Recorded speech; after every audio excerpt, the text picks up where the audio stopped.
చిన్నప్పటి నుంచి చదువంటే ఎంతో మక్కువ. పెద్దయ్యాక విదేశాల్లో చదవాలని కోరిక. చిన్ననాటి నుంచి చదువుల్లో రాణించి ప్రస్తుతం బీఎస్సీ అగ్రికల్చర్ పూర్తి చేశాడు.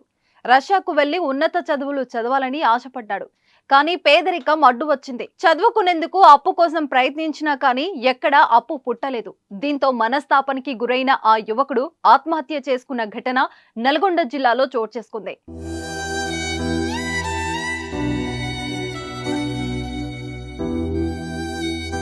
చందనపల్లికి చెందిన కొడిదెల శంకర్ ఆటో డ్రైవర్. శంకర్ కు ఇద్దరు కుమార్తెలు, ఓ కుమారుడు. శివమణి వికారాబాద్ లో అగ్రికల్చర్ డిప్లొమా పూర్తి చేశాడు.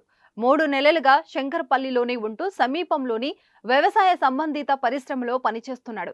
హైదరాబాద్ లో బీఎస్సీ నర్సింగ్ లో ఉపాధి శిక్షణ కూడా పొందాడు. ఆ శిక్షణ ద్వారా రష్యాలో ఉపాధి అవకాశం కల్పించడం కోసం నోటిఫికేషన్ వెలువడైంది. శివమణి దరఖాస్తు చేసుకోగా అందులో సెలెక్ట్ అయ్యాడు.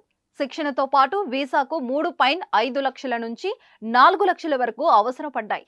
కుమారుడి కోసం డబ్బు సమకూర్చేందుకు తల్లిదండ్రులు ప్రయత్నించినా ఎక్కడా అప్పు పుట్టలేదు.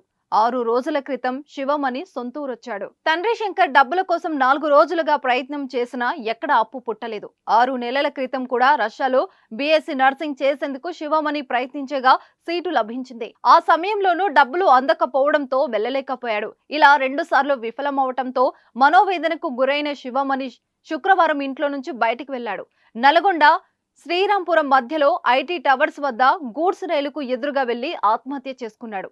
అంతకుముందు అక్క క్షమించు, నేను చనిపోతున్నా అంటూ తన సోదరి సెల్ ఫోన్ కు మెసేజ్ పెట్టాడు.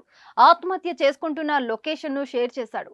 ఆమె వెంటనే తండ్రికి సమాచారం ఇవ్వడంతో ఆయన ఆటోలో అక్కడికి వెళ్ళగా అప్పటికే శివమణి పట్టాల పక్కన విగత జీవిగా పడి ఉన్నాడు.